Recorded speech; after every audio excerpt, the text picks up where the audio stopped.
How did the wildest sci-fi dreams of the 1960s end up describing the world we live in today? Back then, filmmakers imagined thinking machines, constant surveillance, and cities ruled by screens. Half a century later, those fantasies feel more like forecasts. These weren't just strange relics of a psychedelic decade, they were warnings. Forgotten films that saw 2025 coming long before we did. Let's rediscover the futures they predicted. Number 15. The Computer Wore Tennis Shoes, 1969. Before computers were household objects, Disney released The Computer Wore Tennis Shoes, a cheerful college comedy that hid an eerie prediction beneath its laughs. Kurt Russell plays Dexter Riley, a student who becomes a walking supercomputer after an electrical accident, links his brain to a mainframe. The premise sounded ridiculous in 1969, but it was the first movie to imagine the human mind fused with digital intelligence. What began as a family film became a startling metaphor for the age of data. Dexter becomes a sensation admired for his limitless recall, but overwhelmed by what he knows, an uncanny reflection of our relationship with technology today. Every modern concern, privacy, data overload, digital dependency, is hiding beneath the film's glossy, G-rated surface. Critics at the time brushed it off as disposable fun, but its ideas aged better than anyone expected. It predicted neural interfaces, wearable tech, and the dream and nightmare of limitless connectivity. Beneath its bright campus setting lies a modern warning. Once knowledge becomes instant wisdom, becomes optional. The Computer Wore Tennis Shoes might have been sold as a joke, but it ended up writing the first chapter of digital humanity. Number 14. Fahrenheit 451, 1966. In François Truffaut's Fahrenheit, 451 books are outlawed, and firemen are sent to burn them. When it premiered, audiences saw it as a metaphor for censorship in Cold War societies. But Truffaut's vision cut much deeper. He foresaw a future where people willingly traded critical thought for comfort, where citizens were hypnotized by wall-sized screens and shallow entertainment. Sound familiar? The film's sterile suburbs, endless screens, and passive citizens eerily resemble our modern obsession with streaming and scrolling. Oscar Werner's performance as Montag, a man slowly awakening from emotional numbness, remains haunting, while Julie Christie's dual roles as his wife and the woman who sparks his rebellion symbolize the split between conformity and curiosity. Shot in cool clinical colors, Truffaut's only English-language film feels strangely timeless. Critics in 1966 found it slow and emotionless, but in hindsight, that detachment is the point. It shows a society where emotion itself is rationed. Today, when digital feeds replace printed pages, Fahrenheit 451 feels less like a dystopia and more like a user agreement we all signed, without reading. It wasn't predicting fire, it was predicting distraction. Number 13. The Andromeda Strain, 1969. Long before global pandemics became daily news, the Andromeda Strain delivered a clinically precise nightmare about science on the edge of control. Directed by Robert Wise, the film follows a team of scientists racing to contain a deadly microorganism brought back from space. There are no aliens, no ray guns, just sterile laboratories, flashing warning lights, and human error waiting to happen. Adapted from Michael Crichton's debut novel, the movie's obsession with detail bordered on obsessive. Wise hired real-life scientific consultants to design the sets, and the multi-level lab, complete with airlocks and quarantine zones, still feels chillingly plausible. Critics in 1969 admired its realism, but found it too cold. Decades later, that same detachment makes it prophetic. The film predicted not only the fear of global infection, but also how bureaucratic systems would fail under pressure. Its clean visuals and data-driven storytelling mirror the language of today's medical briefings and digital dashboards. Watching it now feels unsettlingly current. The Andromeda Strain didn't imagine little green men. It imagined us trapped in glass rooms, trusting technology more than intuition, and discovering too late that our safety protocols are only as strong as the humans running them. Number 12. Alphaville, 1965. In Alphaville, Jean-Luc Godard transformed a Paris hotel into a dystopian metropolis ruled by an emotionless computer named Alpha 60. It wasn't about gadgets or effects, it was about control through logic. Every citizen in Alphaville lives by mathematical command, stripped of love poetry and individuality. Disobedience isn't punished by force, it's deleted. When it premiered, Godard's mix of noir detective story and avant-garde philosophy baffled audiences. Critics called it incomprehensible. Yet today, its vision feels painfully clear. A city run by artificial intelligence, citizens judged by data, surveillance woven into daily life. Alphaville is practically describing the algorithmic age.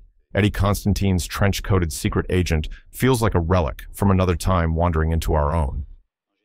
The film's decision to shoot real Paris locations instead of futuristic sets gives it a surreal immediacy. It's not the future, it's now. Cold light, endless corridors, and robotic voices create a nightmare that feels eerily human. In an era of predictive software and social credit systems, Alphaville looks less like science fiction and more like the first documentary of digital obedience. Number 11, 2001, A Space Odyssey, 1968. Stanley Kubrick's 2001. A Space Odyssey is often hailed as the greatest sci-fi film ever made, but it's easy to forget just how much of it came true. From video calls and flat screens to artificial intelligence in space. Tourism. Kubrick's visual symphony practically storyboarded modern life, decades ahead of schedule. At its center is HAL 9000, the eerily calm computer that cannot make a mistake. The quiet menace of HAL's logic anticipated our modern fear of machines making moral choices. When astronauts talk to HAL, it's not just dialogue, it's the blueprint for Siri, Alexa, and every voice in your pocket. The sterile design of the spacecraft predicted Apple's minimalist aesthetic, while the film's depiction of humans lulled into passivity by technology feels prophetic. When it premiered in 1968, critics were divided. Some walked out calling it confusing or pretentious. But younger audiences saw something different, a vision of what it meant to evolve alongside machines. Decades later, it stands not just as art, but as a manual for the digital century. 2001 didn't predict the future, it built it. Number 10, Seconds, 1966. Imagine being offered a second chance at life, a new body, a new identity, a clean slate. In Seconds, director John Frankenheimer turns that fantasy into a claustrophobic nightmare. A secret corporation grants wealthy clients total physical transformation through surgery and a fake death. But once reborn, their perfect new lives come with constant surveillance and crushing emptiness. Rock Hudson, best known for light comedies, gives the performance of his career as a man who learns that freedom is just another illusion sold by powerful systems. The film was too bleak for audiences in 1966. Critics dismissed it as grotesque, and it flopped. But Seconds predicted a world obsessed with youth reinvention and curated identity long before social media made reinvention the norm. Shot with haunting black and white cinematography by James Wong Howe, the camera twists and distorts like a fever dream. Faces stretch, mirrors fracture, and every frame feels invasive, as if someone is always watching. Today, Seconds looks prophetic, a story about algorithmic beauty, artificial enhancement, and the cost of hiding from who we really are. It was the first great warning about the price of becoming someone else. Number 9. The Time Machine, 1960. George Pal's. The Time Machine might seem quaint now with its pastel sets and brass dials, but beneath the retro charm lies a haunting prediction. Based on H.G. Wells's novel, the film sends its Victorian inventor far into the future, where humankind has split into two species, the idle surface-dwelling Eloi and the predatory Morlocks who live below. Audiences in 1960 saw an adventure. What Wells and Pal were really warning about was social decay, the widening gap between those who live comfortably and those who labor unseen to sustain them. Sound familiar?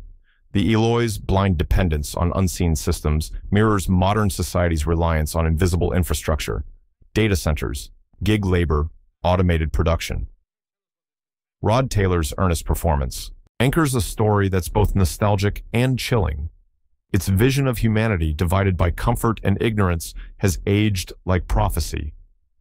For all its colorful optimism, The Time Machine ends with a quiet horror that, progress left unchecked, might send us circling right back to the start. In an era of automation and inequality, The machine feels less like fantasy and more like a mirror. Number 8. Planet of the Apes, 1968. When Planet of the Apes hit theaters, it wasn't just a twist ending that shocked audiences. It was the revelation that we might one day become the architects of our own downfall. Astronauts land on a strange planet ruled by intelligent apes, only to discover they're standing on the ruins of Earth. It's a warning wrapped in pulp adventure. Charlton Heston's performance, all raw defiance and disbelief, gave the film its heartbeat, but the real star was the allegory.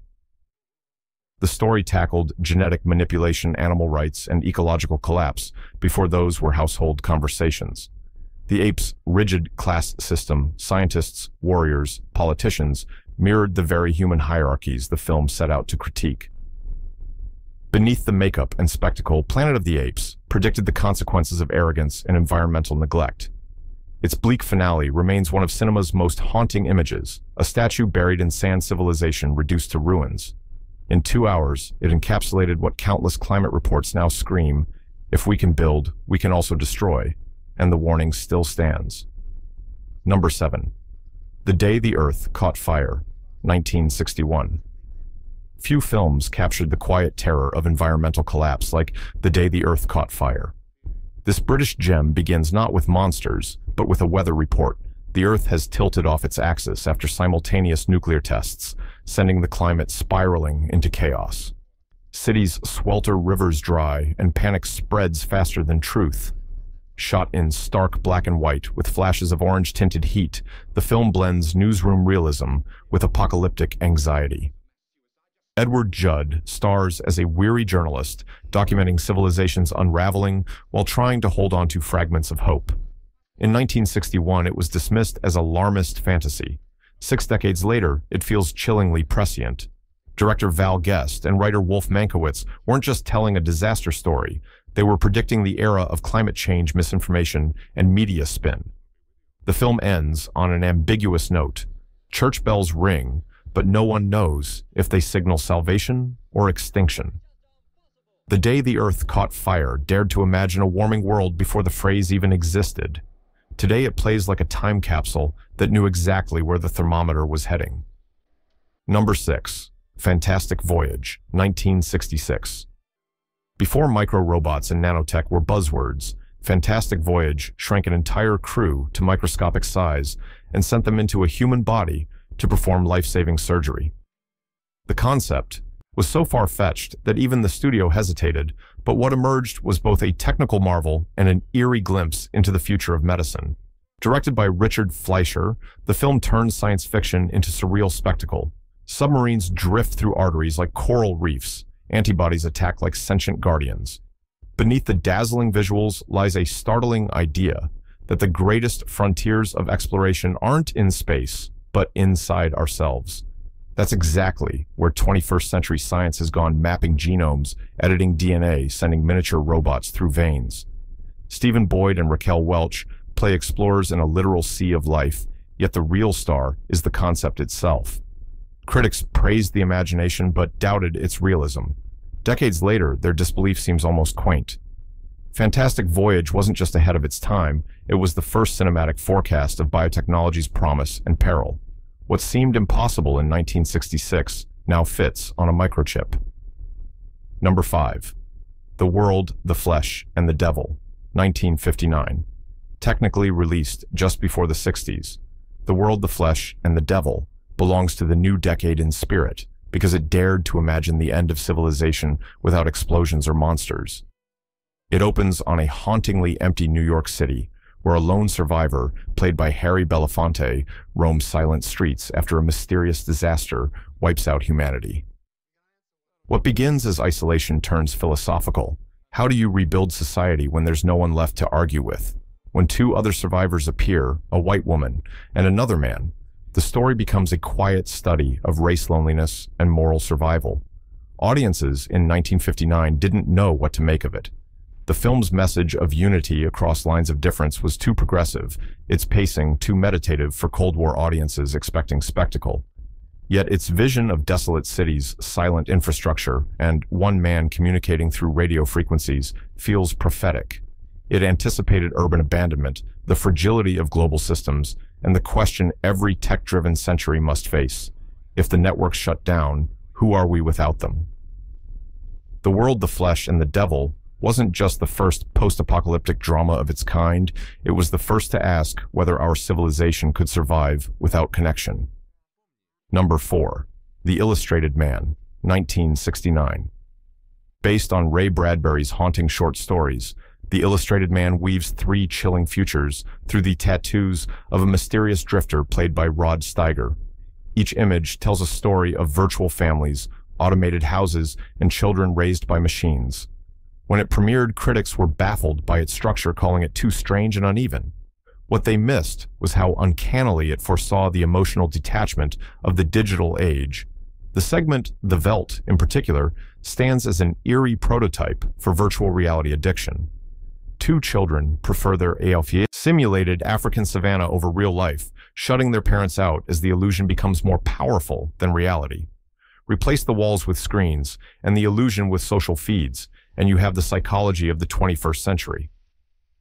Steiger's intensity and Claire Bloom's quiet sadness turn what could have been pulp fantasy into something almost spiritual, a warning about what happens when our creations love us less than we love them. The film's hypnotic tone and fragmented pacing make it easy to overlook how accurate it became. Every tattooed story on The Illustrated Man is a reflection of us now, restless, distracted, and drowning in our own inventions. Number 3. The 10th Victim, 1965. Before reality television and influencer culture, The 10th Victim imagined entertainment as blood sport, an organized hunt, where contestants pursue each other for global fame and fortune. Marcello Mastroianni and Ursula Andress star as rival killers turned lovers in a world where murder is broadcast as primetime fun. Audiences in 1965 thought it was absurd satire. Now it feels disturbingly accurate. Directed by Elio Petri, the film's glossy, candy-colored aesthetic masks a dark commentary on spectacle and consumption. Its futuristic Rome, filled with corporate sponsorships, ads, and pop art weaponry, looks eerily like a preview of influencer branding and digital clout. Every kill is staged for the camera. Every move is marketing. At its core, The 10th Victim predicted the collision between fame and violence, between privacy and performance. The tagline could easily apply to the modern internet. How far will you go for attention? Critics saw camp. History saw prophecy. In an age of streaming challenges, viral stunts, and curated online identities, this swinging 60s satire hit closer to the truth than it ever intended. What once looked absurd now looks uncomfortably familiar. Number 2. La Jetée, 1962. Told almost entirely through still photographs, La Jetée is the quietest apocalypse ever filmed and one of the most profound. Chris Marker's 28-minute masterpiece follows a man sent back through time to prevent a ruined Earth from collapsing entirely. The catch: he's haunted by the memory of a woman he once saw at an airport. This small French film, shot with barely any budget, influenced generations of storytellers from The Terminator to 12 Monkeys. But beyond its legacy, La Jetée predicted something deeper, a future where memory becomes the only reliable currency. In our era of digital archives and algorithmic nostalgia, Marker's vision feels painfully real. Each black and white image lingers like a memory fragment, emphasizing how time and identity blur in moments of crisis. There are no explosions, no spectacle, just human faces, frozen between what was and what will be. Critics in 1962 admired its poetry, but missed its forecast, that humanity's greatest invention would not be time travel, but the endless replaying of our past through screens. La Jetée saw our obsession with remembering before we even started forgetting. Number 1. The War Game, 1966. No spaceships, no robots. Just silence, smoke, and truth. The War Game, directed by Peter Watkins for the BBC, was banned from television for being too realistic. Shot like a documentary, it imagined what would happen if a single nuclear strike hit Britain, and how governments, media, and ordinary people would crumble under the illusion of control. In 1966, audiences weren't ready for it. The film depicted food shortages, misinformation, civil panic, and the quiet collapse of communication systems. The BBC shelved it for 20 years, calling it too frightening for public broadcast. but looking back from 2025. The war game feels less like a warning and more like a rehearsal for every modern crisis we've lived through: pandemics, digital blackouts, even climate disasters.